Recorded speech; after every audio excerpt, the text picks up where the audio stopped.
suddenly you're a mom, right? And suddenly people think you're an idiot and they have to tell you how to do everything. Put your baby's hat on, put this on, don't do it this way, don't do it that way, do this. Why do you do this? Why are you like this? Why do you look this way? Why do you still look pregnant? Why haven't you bounced back? And all those comments are really unhelpful. And if you're a kind of introspective person, they might play on your mind. And if you ruminate on those things, or if you hear them often long enough, it can lead to postpartum depression. So it's very important to be mindful of the things we say and how we act around moms as well. And as a mom, try not to internalize all these things. I know it's difficult. Try to keep yourself grounded and try not to internalize all these things. Sometimes when I look at people's behaviors, sometimes they're not really doing something to you. They're just doing it, full stop. Maybe because that's what they know best, or maybe because they're hurting, or maybe because they're evil. They're just doing it. You don't have to take it upon yourself. Welcome to the 51%, the podcast where we cut through the noise and get back to basics when it comes to women's health. Through expert insights and powerful personal stories, we help you tune into what really matters: your body, your well-being, your life. No one-size-fits-all advice, just real conversations to help you understand your health on your terms. But before we dive in, I've got a quick favor to ask. Please hit subscribe and join the 51% community on our website. It's free and helps us grow, reach more women, and create events that really speak to the health and wealth challenges we all face. And finally, just so you know, everything shared is for information only. It's not medical or financial advice, and always speak to a qualified expert for support that's right for you. Phoebe, welcome to the podcast. It's great to have you on. Could you please introduce yourself and talk about who you are, what you're doing, and all the great things you're up to? Thank you so much. Thank you, Shreya. Thanks for having me. So I'm Dr. Phoebe Ajayi. I am a GP and I also work in women's health. My journey into women's health, especially postpartum rehabilitation, started from my experience, my first pregnancy, 2017 to 2018, struggling with pelvic girdle pain, pelvic floor dysfunction, and all that. I started to think there has to be a better way. There has to be a better way to fully recover after being pregnant and having a baby. So I started to work with, pelvic floor physios, dietitians, mental health specialists, just to help women recover well from the physiological and psychological strain of pregnancy, labor, the initial postpartum period and all that. So that's my interest. That's my specialty. That's what I do. I support women to recover well from pregnancy and delivery, and especially to empower underrepresented women with inclusive care. I do this by advocating for women's health, influencing policy, raising awareness amongst women and healthcare professionals about these pertinent issues, and also advising companies who have similar goals. Wow, that's a lot. That's a lot you do, because, it's funny because when we think of GPs, you don't see a lot of the background work that the GPs are doing. You just see them in the GP surgery and think they're doing the GP work. But a lot of GPs are doing a lot of things in the background, which is, what you're doing. Yeah, I'm so glad you mentioned that, actually, because even though today I'm not particularly wearing my GP hat, I am really glad that you brought that up, because yes, a lot of people think GPs are limited to working in the surgeries, but as you rightly mentioned, a lot of GPs wear so many hats. So for instance, in a practice where I work, I have a GP who works there 1 day a week. And if you see her, you think, oh, she's working part-time, she's off playing golf on the rest of the days. But no, at other times, she works at the university. She's an examiner. She's on so many health boards. She works every day, but she's only able to work 1 day at the practice. And similarly, like myself, I work in a practice, I work in the hospital, I have my femtech consulting. So a lot of GPs wear many hats. Some of them are, they have specialist interests. So we have some that work as community dermatologists. Some of them work on the ICBs and the CCGs, so yeah, I'm actually glad you mentioned that, even though I'm not particularly wearing my GP hats today. Yeah, no, absolutely. Look, because I have been speaking to a lot of GPs lately, and I realized that my gosh, they are doing a lot of other things. And I think it's really important to highlight that, because I admit when I go and see my GP, I just think they're just a GP. I don't mean like they're just a GP, but they are a GP and that is all that they do. But absolutely not. I'm not saying all GPs do lots of things, but certainly the ones that I've spoken to, especially all the female GPs, they're doing so many amazing things in the background. So look, I know today is about postpartum health, and I just want to kind of strip it back to basics in terms of what exactly is postpartum health and what does that encompass, and why is it important for not just women to understand that, the men in their lives, or perhaps whether they have men in their lives or not, just the people around them, that their community. Why is it so important for everyone to understand what that is? Yeah. So postpartum rehabilitation and postpartum health is just, as the name implies, just the care and support that is given to a woman after she has a baby. And I think this is important because pregnancy and delivery are a big physiological strain on the woman. I like to say a baby is like a parasite. They come into you, they take all your nutrients, they take everything they need from the woman.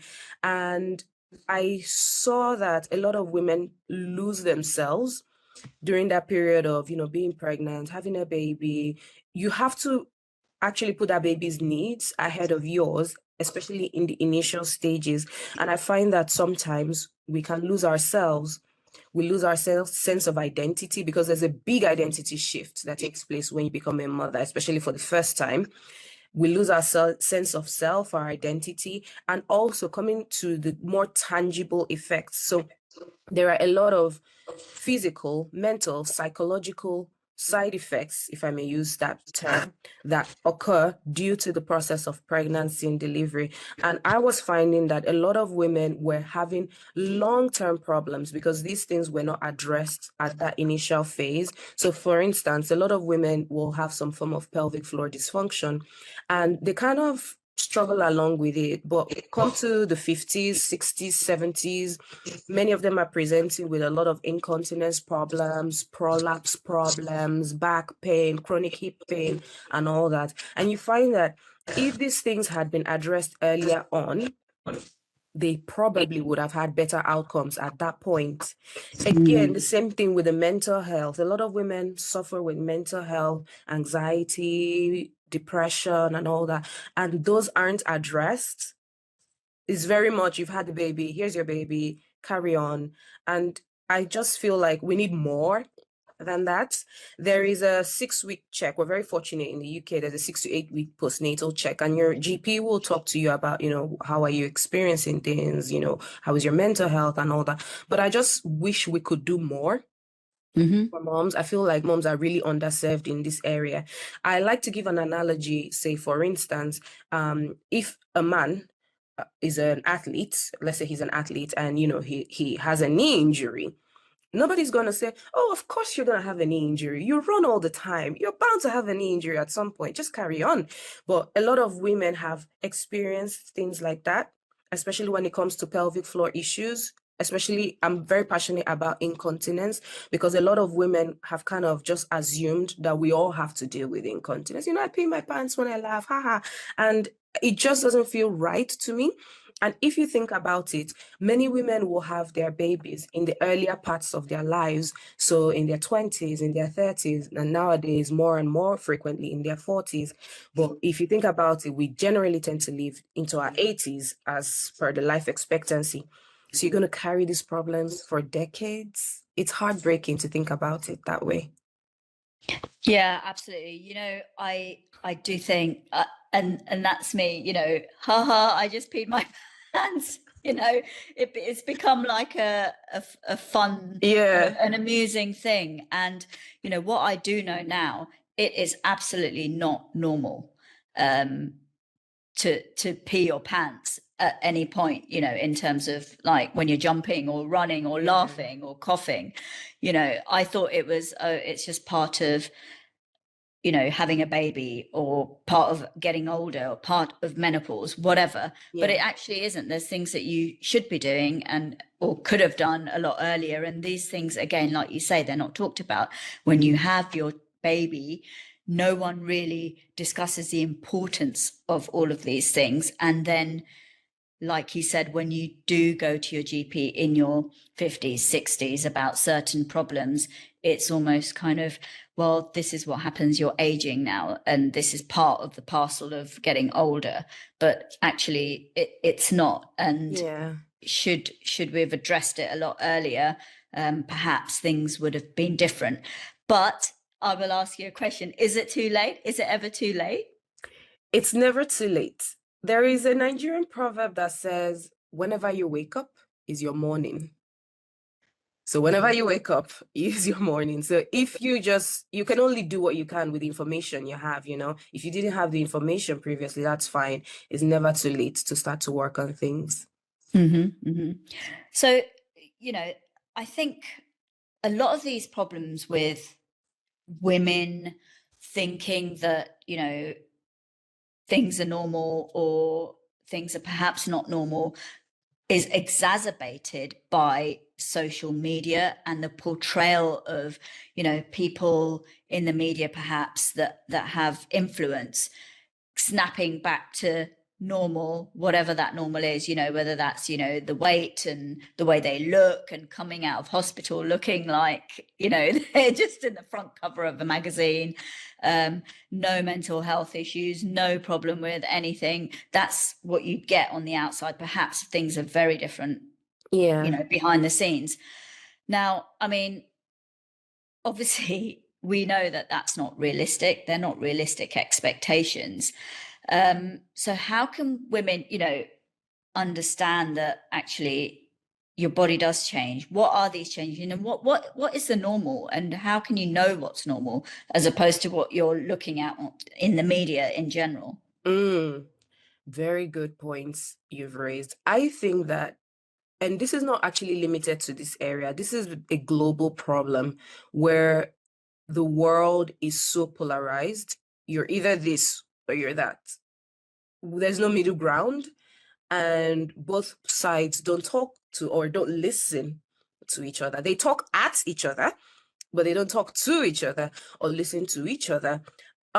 Because I mentioned that because the point you raised about, the highly glamorized side of, I just had a baby and I bounced back. I wore my jeans home from the hospital. There's that. But there's also the other side, which is, I pee myself when I laugh, or, I'm a mom, I haven't showered in 5 days, and, solidarity. And what I find is that in this latter camp that I mentioned, if you sort of raise your head and say, well, actually, you shouldn't necessarily be yourself, or maybe even though you're a mom, you should be able to find some 5 minutes to have a shower. It's not ideal that you go for 5 days without having a shower. You get shouted down. So I don't know, it's kind of weird. I see this side and then I see the other side. I feel like we're so extreme in our views these days. There's no middle ground. We don't listen to each other. And it's a global problem. You see it in politics, in religion, in everything. My message to women generally is strength and health. I'm not so much focused on how you look or if you want to look a certain way, you have to keep things healthy and realistic. I focus on strength because you may well know this. From our 30s, for instance, we start to lose a lot of collagen, we start to lose our muscle strength and all that. And if you're not working actively to build your strength and keep it going, then it's a downward spiral, unfortunately, from there on. So health and strength. And in terms of health, I mean simple things like your body should be functional. The purpose of your pelvic floor and your sphincters is to keep your urine and your pooing until when you're ready. And that's simple function. And I think that's a simple goal to aim at. Also, the stronger your core is, the less problems you have with, back pain, hip pain, painful sex, and all of that. So I think that's a good goal to have. I think generally women should focus on building muscle strength just to prevent that decline that happens, especially from menopause onwards. So strength and health over appearances, over comparisons and all that. I believe in self-motivation and self-comparison. I want to be stronger today than I was yesterday. I want to be healthier today than I was last week. I want to be better today than I was 2 weeks ago. And if you search deep down inside, we all know, when you're not in a good mental space, when your diet has been less than ideal and not what you would like. So as long as we're on that journey of being better than my yesterday, being better, I think that's okay. I'm not really a fan of social media comparisons and all that. I think I was very fortunate to have grown up before social media was a big thing. Yeah. Like, I kind of empathize with the younger people because that must be a big struggle. And, people are losing objectivity, even simple things such as like skin having texture. Some people are bothered that their skin has texture because they're so used to seeing heavily filtered, smooth, poreless skin. And my heart really goes out to them. But sometimes you just have to step back from all those things and decide what's important for yourself, not what someone else is saying is important. Yeah, absolutely. You highlight, with the importance of pelvic floor and building strength. I know strength generally, but with the pelvic floor, one question I really wanted to ask about that is, weeing yourself, whether you're coughing, laughing, whatever, also a process that could happen for women that do not have children, because not all women have children or are able to. So if you've never given birth, whether it's vaginally or C-section, can these things still happen? Yes, unfortunately. Yes, especially as we come to menopause and as we get older. So like I said, we start to lose our muscle strength from our 30s. And if you're not building that strength, there's going to be a rapid decline. So pelvic floor is a group of muscles, and a lot of people have never even been able to isolate them. It's not even on their minds. They don't even know that it's a thing. So if you don't build those muscles, they're going to get weaker, just the same way as every other muscle is getting weaker. And also, as we come to the menopause, when we start to lose our estrogen stores, those muscles and the vaginal areas, they're highly rich in estrogen receptors, and they depend on estrogen to function. So as the body's estrogen is being depleted, they lose more of their strength and elasticity. Yeah, I think, we all know that it's really important to build that pelvic floor, to build those muscles up. So my next question is, how can women do that? It's not something that I don't think many women actually, they probably know and understand, this is an important thing, but it's just kind of taking that time out to do it. Yeah. And it's not part of their routine, I guess, like other things. Yeah, so there are multiple ways to approach it. I think that for many women, the first thing is to establish that connection, that mind-body connection. Because like you said, it's not a thing that we're thinking about all the time. And is a lot of women are just not in tune with that part of their body. And also, I think a lot of women just don't know themselves intimately in terms of knowing what their vagina looks like, knowing what their vulva area looks like, what are the various parts, where is my clitoris? There's a joke that many men can't find the clitoris, but many women can't even find their own. Yeah. How's someone else gonna find it when you can't even find it yourself? So I think number one is getting comfortable with your own anatomy. Look at it, know what's normal for you and all that. I cannot count the number of times a woman would be coming in with vulval symptoms, maybe like I'm itching in my vulva area, and I ask her, well, is there any rash? Is there any skin change? I don't know. I haven't looked. Well, why wouldn't you look? If your hand was itching, you would look at it. Do you understand? And sometimes, okay, I'm examining them. I see this. I say, okay, has this always been here? I don't know. And we can do better than that. So first of all, yeah, getting comfortable with it and knowing what's normal for you. Secondly, I think part of building that mind-body connection is to start to practice the pelvic floor exercises. There's so many visualizations that one can use. I prefer tactile feedback. So I would advise, if you're comfortable with this, insert a finger into your vagina. And then you're trying to grip that finger and pull it inwards towards you. I think that's the simplest way to do it. I know that some people are squeamish about, inserting the finger into the vagina. And to those people, I would say see point number one. So it's all about getting that grip around the finger. So you're squeezing it and pulling it inward and upward. And at the same time, you should feel the contraction around your anus as well, because the pelvic floor muscles surrounds those sphincters. I would advise you to put your finger into your anus though. Yeah. But you should feel it contract and lift. For another visualization, and for women who don't want to insert their fingers into the vagina, that's okay. You want to imagine it's like you're picking up something with your vagina. So imagine picking up a bead or a grape with your vagina, and you want to lift it upward and inwards. Or you can imagine your vagina as a straw, and you're trying to suck up some juice, right, through the straw. So very important to practice the contraction.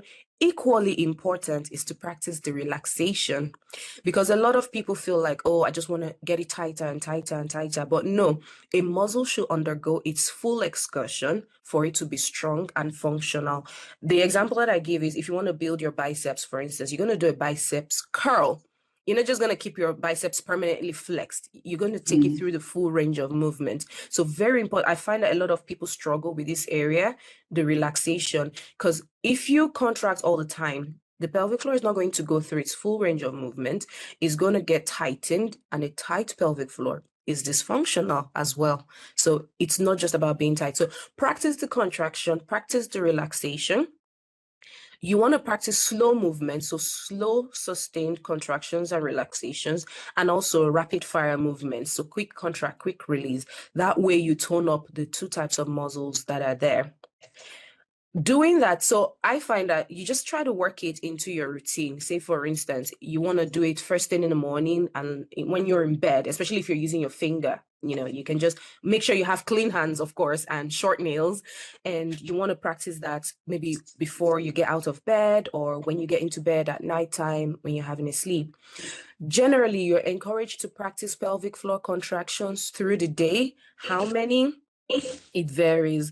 Some studies say you should have at least 3 times of 8 reps. So do 8 to 10 reps each time, at least 3 times through the day. I read an article that said, very helpfully, tie it to something that you see or something that happens frequently through your day. Say, for instance, you might say, oh, every time I have a cup of tea, I'm going to do my pelvic floor exercises. Every time I see a red traffic light when I'm driving, I'm going to do my pelvic floor exercises. Every time I'm waiting for my food to get done in the microwave or whatever, I'm going to do my pelvic floor exercise. I find that really helpful, especially if it's something that happens multiple times in the day.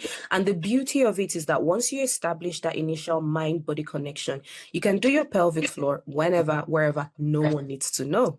I love that.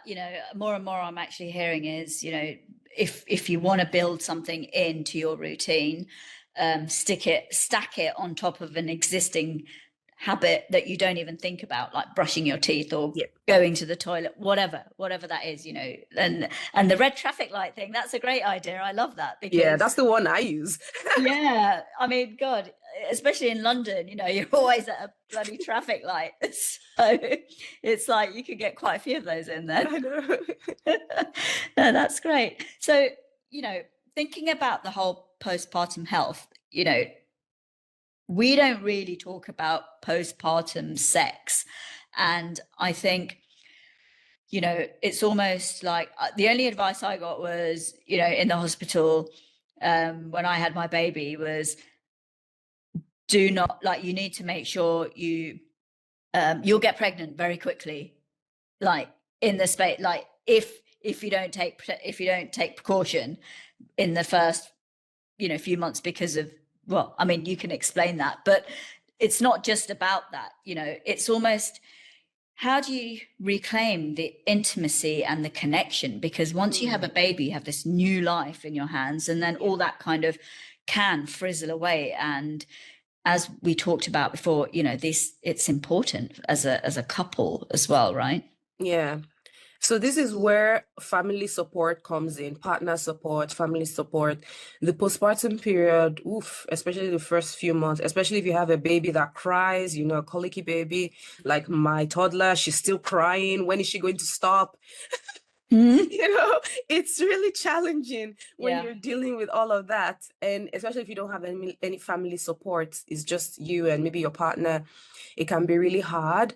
I often find that there are a lot of unspoken and therefore unmet expectations between the partners, in a couple. It's very important to have conversations even before the baby arrives. These are some conversations. I mean, sometimes you don't know until you're there, but it's good to talk about what is it going to look like? Who is going to do what? How are we going to juggle things? I have found that a lot of the time, because the woman in the UK, the woman is the one who gets a generous maternity leave. Oftentimes the man might get 2 weeks or not, and he's back to work. So it's already falling on the woman to do a lot of the child rearing. And I find that a lot of men especially, and even probably others, kind of underestimate what it is that the woman is going through. I have said before that there needs to be a break between pregnancy and labor, and another break between having the baby and having to look after the baby, because it's just like back to back to back to back. Pregnancy can be very hard for some women. I know some women breeze through pregnancies. I didn't. So by the time I was coming to the labor itself, I was already drained, tired, emotionally depleted. And then the labor, my first labor, was challenging, it was intense. So there was dealing with that. And then I couldn't even take a beat to breathe and process what I had just gone through. It was look after this little baby, and it's so intense. And I know that it can be intense for, the partner or whoever else is living in the house, but the woman has gone through so many physiological and psychological changes, so you can't really compare. And studies have shown that the woman's brain actually changes. So there's brain rewiring during the pregnancy process. And so you can't really compare it to anything. So I have found that a lot of partners underestimate how challenging this is for the woman, and they kind of just expect her to carry on the way she was. But no, she's not even the same person she was 2 months ago. Her brain is literally different from what it was. So it's difficult. So there's a lot of mismatch there between what the partner thinks the new mom is able to do, and the mom is just coming to grips with it all herself. She's a mom now, especially if it's the first time. It's really tough. And I don't think there's anything that can 100% prepare you for it. But I think it's good to have open communication with your partner or your support system. Try to establish expectations. So for instance, just because the woman is breastfeeding, okay, fine. If she wants to do all of the feeds, that's fine. But then how else can you support? Can you do the nappy changes? Can you do the winding and the burping? Try to find a way we can, because what I tend to realize that yes, there are physiological changes that affect sex, and I will come to that in a minute. But I find that by and large, it's because of resentment with the way the partner has not stepped up as the mom expected. So that's why I said a lot of unspoken and therefore unmet expectations. And unfortunately, sometimes the woman actually speaks up and says, this is what I need and support me in this way. But, when women are very spiritual and emotional beings. So when that spiritual and emotional connection is not there with the partner, then the physiological aspect doesn't even respond. So I really wish society would think deeply about these things, because the way that we support new moms actually goes a long way to how the child turns out, and therefore how the next generation of society will turn out as well. So very important to make sure, there's open communication, there's that emotional connection and patience, especially from the partner. Because of all the changes that the woman has just gone through, sex might not be the first thing on her mind, and that's okay. What I often see is that because, and it tends to be men, don't get this sexual fulfillment from their wives, they kind of shun them. It's like, well, if you're not going to do this for me, and then, but no, try to stay intimate. Maybe you might be able to cuddle, you might be able to kiss, but try to maintain that channel of emotional communication and intimacy, because that's going to build up to the sexual intimacy part of it. And then for the woman, I would say, yes, it's a big shift, but as I was saying at the start, try to hold on to your sense of self, try to hold on to your own identity. Before you became a mom, you were your own individual, you were a wife or whatever. So try to keep that in mind. It's going to be difficult, especially in the first few months for many people. Some women swing right back into it and they don't have any problem, but some women will struggle, and that's okay. Now, coming to the physiological side of it, especially if a woman has had instrumentation, either an instrumental vaginal delivery, and I'm talking forceps, vacuum, episiotomy, or instrumentation in the form of an abdominal delivery, that's a cesarean section, there is an added layer of healing that needs to take place there. So physically, the scar might not be strong enough until about 6 to 8 weeks. And then also don't forget that despite the physical appearances, there's a lot of internal healing going on as well. So there might be some pain, there might be depleted energy, especially if you're looking after a baby that is waking multiple times through the night. All these things happen to women, and they can affect their sexual experiences. Women are not really like men in terms of, I'll say men are probably like a gas hob, I want to cook this, I switch it on. And then, but a woman might be more like an electrical hob, and it takes some time to heat up. And both partners just need to understand each other when it comes to that. So just because the man is, ready to go right now, doesn't mean he's insensitive. That's just the way his physiology is. And just because the woman is not raring to go straight away, doesn't mean she doesn't want you. It's just the way her so we need a lot of understanding and a lot of patience with each other. So for the woman, there might be healing. Some women have complicated healing. Some women have complicated deliveries, and that will prolong their healing experience as well. And some women, because of the way the scar tissue forms, say if she's had an episiotomy or a perineal tear, for instance, that's like, I don't know how to put it. I would say the vagina area is like a sacred area. And when you have that scar there, and that tissue is like a deep wound. So even physically and emotionally, a lot of women will need a lot of time to come to grips with it. So again, this is where patience and open communication comes in. And apart from that, pelvic floor issues. So if your pelvic floor is tight or loose, it can affect your sexual experience. A woman who is having prolapse symptoms, so this is when the upper part of the vagina or even the uterus or the bladder or the rectum caves inwards into the vaginal wall, that will make pain uncomfortable and difficult. And especially if a woman is breastfeeding, all the hormonal changes that take place, there is a depletion of estrogen that takes place right after delivery, and it can take some months to recover, especially if she's breastfeeding. She will experience some vaginal dryness, and that can make sex painful. And when something is painful, it's human nature. You're not running towards pain, you're running away from it. So for women, especially who are struggling with vaginal dryness or painful intercourse, you want to have sex but you're finding it painful, I will suggest you talk to your GP, because they can help in certain ways. And of course, if you're struggling with other pelvic symptoms, I would recommend you talk to a pelvic health physiotherapist. They can help you, because oftentimes I think all women should see a physiotherapist at least once, after you've had a baby, because there is a lot of stretching that goes there. Even if you didn't have a vaginal delivery, the pregnancy itself is putting so much weight, on the pelvic floor. And a lot of women lose that mind-body connection, even if they haven't had a vaginal delivery. And then, of course, if you have had a vaginal delivery, everything has to stretch for the baby to come out.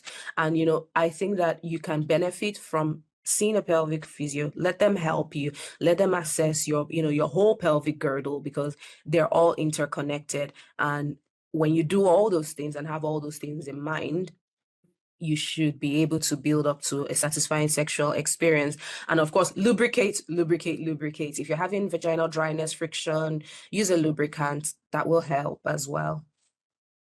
Well, a lot of, I'm listening to you and I'm thinking, God, you know, forget everything else. If I listened to this episode before I had a child, it would just make such a difference, Yeah. because I didn't hear any of this advice. And, you know, a lot of women have a child, and then, especially, you know, if you're immersed in certain cultures and stuff, you know, everyone's coming around constantly. And if you don't want that, or you're not ready for it, these things build up. And you mentioned obviously the resentment building up, and, you know, your body's going through all this stuff, your hormones are all over the place, everything's all over the place, but no one really understands that. There's no understanding.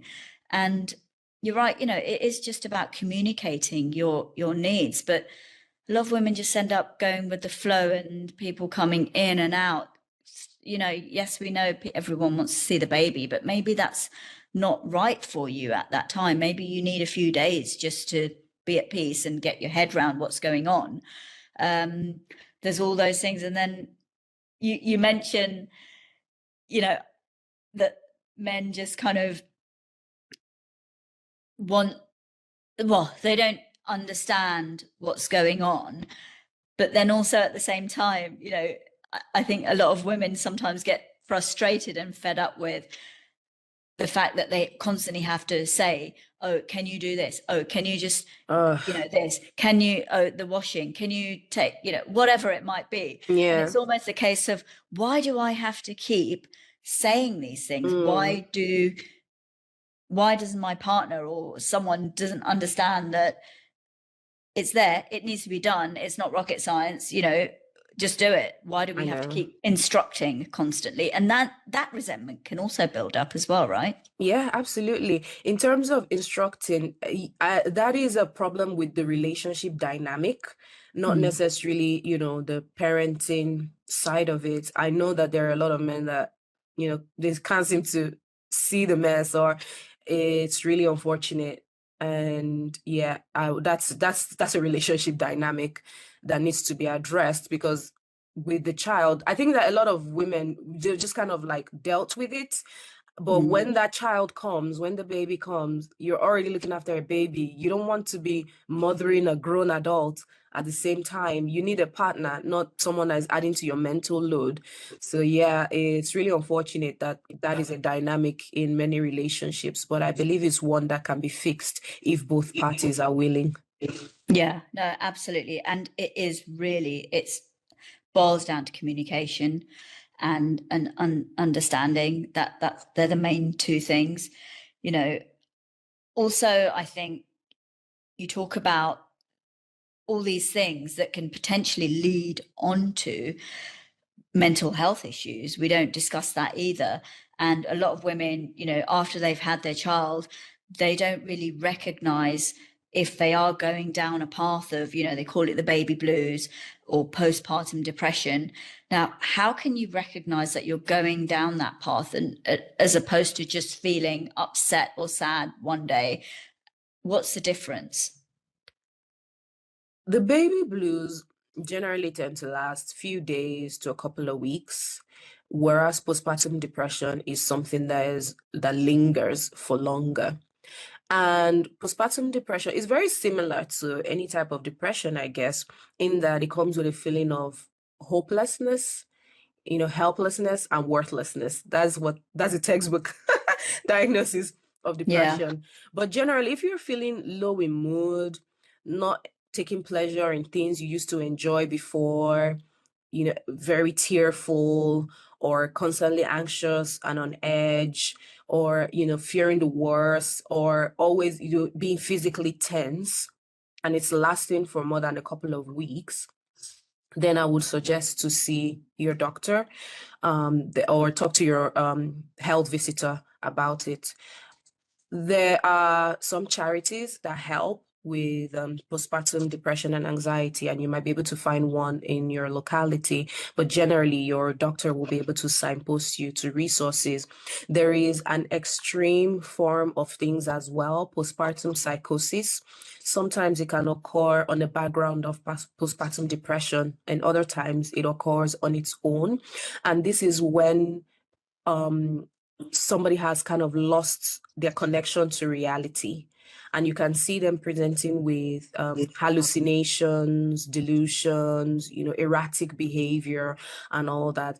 And this is why I believe this is a conversation that should be had with society as a whole, not necessarily with women or with new moms, because sometimes when you're in the trenches of depression or psychosis, the person suffering might not even realize what's going on, because oftentimes you're kind of in that survival mode, like you just putting one foot in front of the other, getting things done, looking after the baby. You don't really consider how you're feeling and what's going on with you. And in the unfortunate cases of postpartum psychosis, because that connection with reality is, severed, she might not even realize she's acting in an erratic way. And this is where society and family support steps in and says, hang on, she's doing this, which is really strange, or, and they can spur her on to get some help. So, yeah, I mean, obviously go to your GP or speak to your health advisor, but often I hear, not just in cases of, post-pregnancy, but in other cases as well, but we're talking about, after birth, women can sometimes get dismissed with what's going on. And, you talk about advocating also for, people of different backgrounds, and there's a lack of kind of listening to what's going on, almost kind of brushing off. How can women deal with that? Especially, it's a statistic that I'm aware of that, Black and Asian women tend to get dismissed a lot more with their symptoms, especially when it comes to pain, So what would you say to a woman going to her GP and feeling like she's being dismissed? Okay.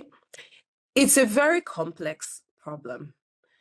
And I say that because I like to see things from both sides. And in this instance, I am privileged enough to see on both sides of the fence. Yeah, absolutely. So I say that because I'm going to tell you a little story. This happens loads of times. I'll see a patient, and probably I'm seeing them for the first time, or I might be seeing them in hospital, not in the GP.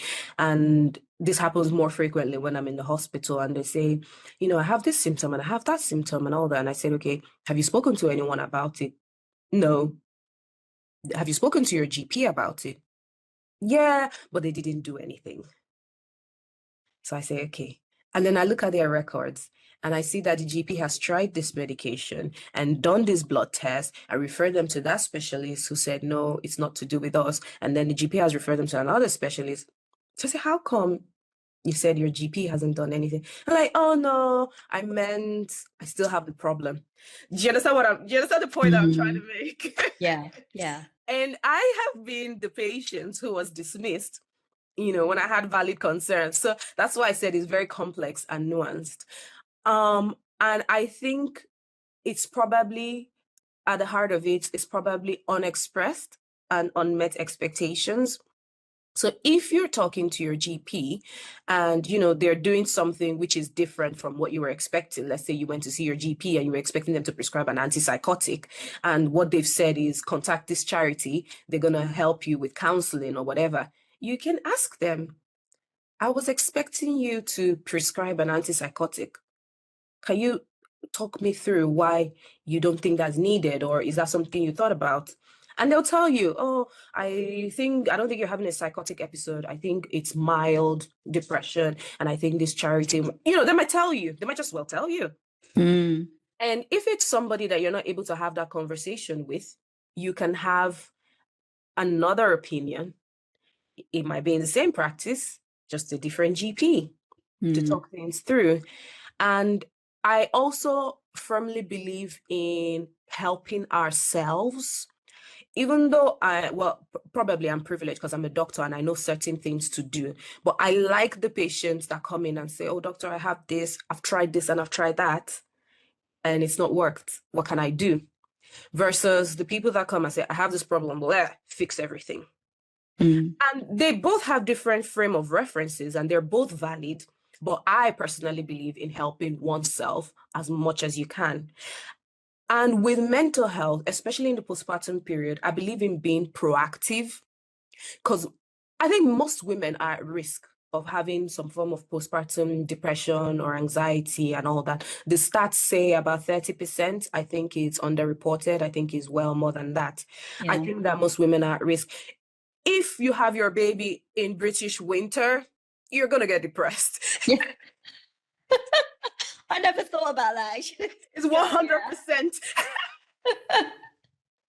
So how can you, again, this is forward planning, forward thinking. When we're pregnant, we romanticize the whole postpartum experience. We're going to have this baby. Even when you watch movies and adverts, she just has the baby, and then they place the baby in the lap, and the baby is nursing, la-di-da, in the floral pink and whatever room.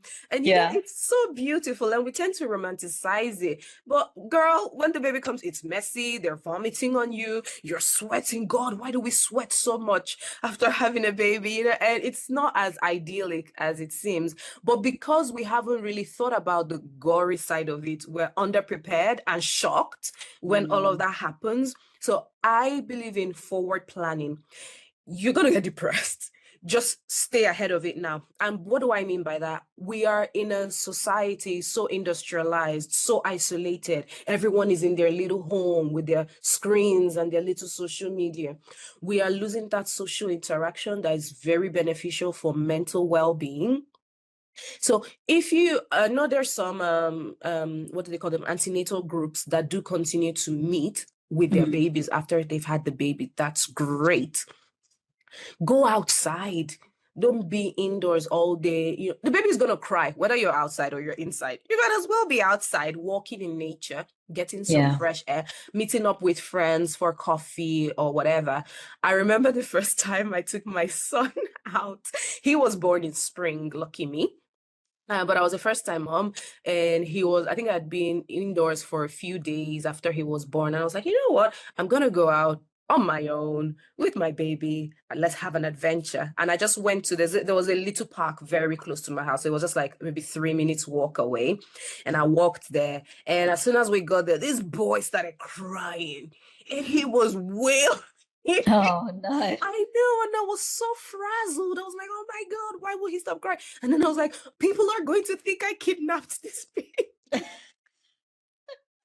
So I turned around and I ran home. Yeah. But then after some time, I just got used to it, and it's hard. And of course, if you're breastfeeding, I was very self-conscious initially about breastfeeding outside. Like, is anybody looking at me? And, but then after some time, you just kind of get used to it. So go outside, get some sun rays. If your baby is not born in British winter, get some sun rays, meet up with friends for coffee. Resist the urge to do everything. And to do everything perfectly. I think sometimes we set ourselves up. You can't do everything. Just don't fight it. Outsource what you can. Very important for your mental health. When I had my first, I was like, I can do this. I can wash, I can clean, and I can all that. But I burned out very quickly. Outsource what you can. The second time I was like, you know what? I'm going to chill. I'm going to watch all the Netflix. I'm going to... and I was more financially stable that I could, afford to get a cleaning lady to come in once a month or something like that to just keep on top of things. So outsource what you can. Sometimes it will be friends, saying, oh, let me know if I can help in any way. If they're real friends and they really mean it, tell them. I had friends bring me meals, I had my baby, and they were so great because they know me and they know I didn't want company and all that. They just came, dropped the food at the door and left. And they were my close friends. None of them said, oh, I must see the baby, wake him up or whatever, So sometimes we resist help. People are trying to help you and accept it. That's why we're society. That's how you have a community. And sometimes it might be, relatives, they come around, they're like, oh, put them to work, man. You're not gonna... Nobody's coming in my house, sitting on my couch, holding my baby and eating my food. No, you're gonna work. I'm going to put you to put them to work, and accept help that is offered. And, sometimes just let some things go. So I'm originally from Nigeria, and we have this tradition called Omugwo, and I love it. Because basically the mom, this is the baby's grandma or one of the aunties, comes to the house, looks after the mom and the baby. All the new mom has to do is literally breastfeed your baby and look after yourself. Mom will do the cooking and the washing and the cleaning, and it's great. And I wish every woman could have that, but I know that it's not possible. Even in Nigeria now, it's becoming more difficult because our moms are working into, older and older. Retirement age keeps up. I'm going to be working till I'm 80, So, I just wish, but yeah, if you're open to it, I'm a Christian. I believe in God. I believe God sends you the people. There's a Bible verse that said God sets the lonely in families. He is the father to the fatherless. So when I had my baby the first time, I was in England, didn't have family here, didn't have anybody to do omugwo, but there were people that, offered me food, people that offered to help me clean. They are there if you're receptive to it. Be open to accepting help and offering help when it's suitable. And that's how we are community. That's how it is. Yeah. More and more now, I'm such a big believer of the community. And, this advice you're giving, everything you're saying right now, it's part of life, whether you have a child or not. These are the things that, you should be to get out, get some fresh air, walk, find your tribe. Yeah. Put the screens down. Put the screens down and go and, be aligned with the people that advocate for you, that are with you, that are truly with you, not people that bring you down and make you feel like shit, whatever. Just, it's like, yeah, absolutely. These are just things that we should be doing generally, baby or not, and it's absolutely, great advice. And I think what happens is, a lot of women, they bring this baby home and they just think it's just them and the baby, and that's how life continues. But yeah, and all this could actually start triggering the depression. Even if you weren't going down that path, you could end up down that path because you're not getting out and doing the walks. And like you said, you go to the park with your baby and they end up screaming the house out, and it is, I've been there as well. You're like, oh my god, everyone's going to look at me, I just want to go home, like what's the point, I just keep the baby in the house and that kind of thing. But it's normal. These things happen, and it's a baby. You can't control a baby. Yeah, I know. And crying is communication. My husband used to say to me, that's what babies do. They cry. Yeah. That's what they do. And it took me a while. I won't lie to you, because the crying, my goodness. But yeah, I just try to look at it like, okay, what's he trying to communicate to me? What's she trying to communicate to me? And sometimes she's trying to communicate that she's a grumpy old baby. And that's okay. Yeah. That's okay. You just get used to it. I think it comes with time and experience. Yeah, absolutely. Absolutely. I think, yeah, the great advice you've given is just get out of the house as soon as you can. Of course, these things are limited by, like, especially if you've had a C-section, you can't just start sprinting out of the house. There's rules and regulations around that. C-section is, of course, a major operation, which I didn't understand. My first child was an emergency C-section, and I wasn't actually informed about the risks fully, and off I went, which I shouldn't have. But yeah, all the stuff you say, really, it is about getting the knowledge. Yeah. And of course, we know Google isn't the knowledge of everything, and it can spur you into feeling paranoid as well. Right. But, get the knowledge, advocate for yourself, know your body and your normal, look at your vagina, look at your breasts, look at the things that you should be looking at. So when you do go to the GP, and you can at least advocate for yourself and say, my vagina actually isn't like this. This isn't normal. I don't normally have this stuff on there, or feeling of this or that. then they know, oh, okay, this isn't normal for her. She knows what her normal is, Yeah. you know? So great advice. Any last tips? I know, actually, I want to talk about your book. You have a Yeah. book which is Yes. stacked up behind you. Yeah. Look at Yeah. it. This is one of my proudest achievements in this Yeah. life. And Absolutely. And so it should be. yeah, I wrote it when I was on maternity leave as well, with Oh, my wow. second. Yeah. Well pleased with that. So what's it about, and why? What type of person should buy that book? Who is it for? So the book is called After Birth: Postpartum Recovery of the Body and Mind. I wrote it based on my professional and personal experience, and it was just everything I wish I had known before I started to have children, and even what I wish I had known, after the baby was born. So it's kind of like it's a guide basically to handle your postpartum period well, and also regain function and strength, and sort of keep yourself centered, regain that sense of self. It's for everyone.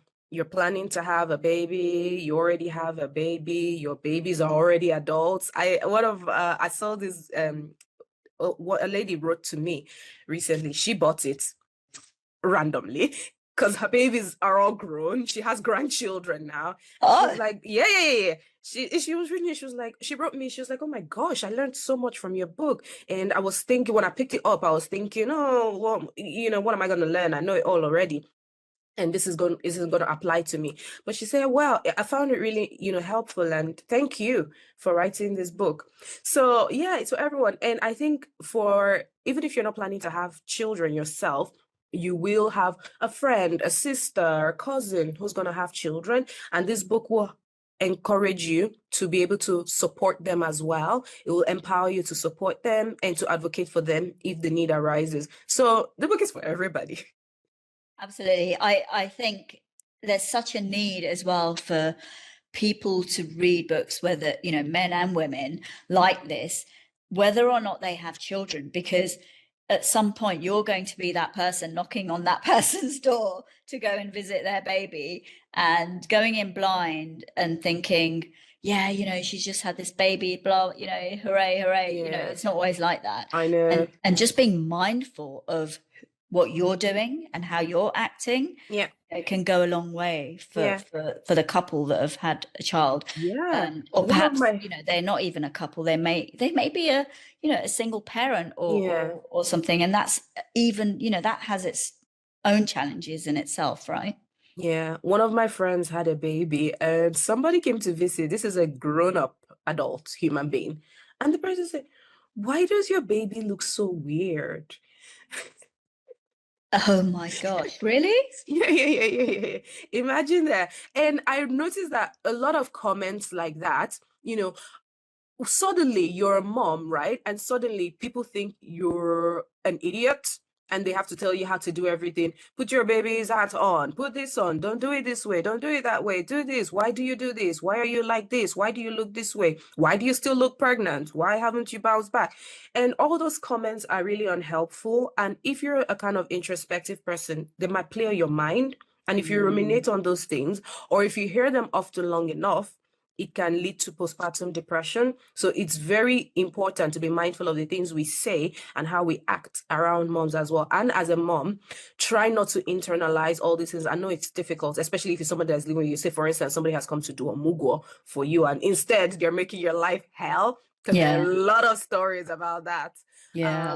Try to keep yourself grounded and try not to internalize all these things. There's something that I've been thinking about recently, and I would like to share it with you all. And it's how it stems from the phrase to take offense, right? Don't take offense. I took offense at what he said. And it makes me feel like I took offense. So I had the option not to take it. Do you understand what I mean? Yeah. And sometimes when I look at people's behaviors, sometimes they're not really doing something to you. They're just doing it, full stop. Maybe because that's what they know best, or maybe because they're hurting, or maybe because they're evil. They're just doing it. You don't have to take it upon yourself. So I think that that can, if you frame your mind that way, that can help you maintain some objectivity around certain situations. Absolutely. That is spot on for any point in your life, really, you know, because it's how you have a choice on whether you take that in and internalize that. But you can very quickly turn it around and say, you know, this person has said horrible things to me or is doing horrible things to me. So let's not make them a part of my umogo. Have I said it correctly? Omugwo. Omugwo. Yeah. So let's not make them a part of that. Let's keep them away from me and let them carry on with their negative business with however they want. You know, they have a problem with whatever their problem is. So let's not incorporate that into my life. And you can see that with compassion as well. You know, maybe they're going through something, obviously taking it out on you for whatever reason, but you don't need to internalize that because, it absolutely is a choice. It's a very difficult choice to make sometimes. It is. And it, you know, it takes a lot of practice. But if you can do that in your life, whether you have a child or not, generally that you know that is key for sure. Protect your peace. Absolutely, protect your peace, because you know everyone has an opinion of some sort when you have a child, and you know, like you said, there's so much out there. You know, oh, why isn't your baby sleeping? It should be sleeping by now. Why isn't your baby potty trained? You should start that as soon as they're X weeks old, months old. And all these expectations, you know, it builds up on you. And I was there, you know, first child, oh, I have to do this, I have to do this. They're saying I need to have them potty trained. I have to start potty training. And no, you know, all these things. But you don't. You do what works for you, you know. That's the key thing. Everyone is different. Every child is different. Just don't listen to don't listen to anyone, but listen to the people that are part of your community, that are there for you, that are, you know, lifting you up. So no, thank you for that. Some great advice. Phoebe, thank you so much. Honestly, it's been a pleasure to have you on, talking us through the postpartum period and also some great nuggets of advice generally. It's been great. Thank you. And I encourage everyone to buy your book. Like I said, it could, you know, you don't know when it will come in handy, and you can take those nuggets of advice that you've given in your daily life as well. So thank you so much. My pleasure. Thank you so much for having me. I'm so grateful.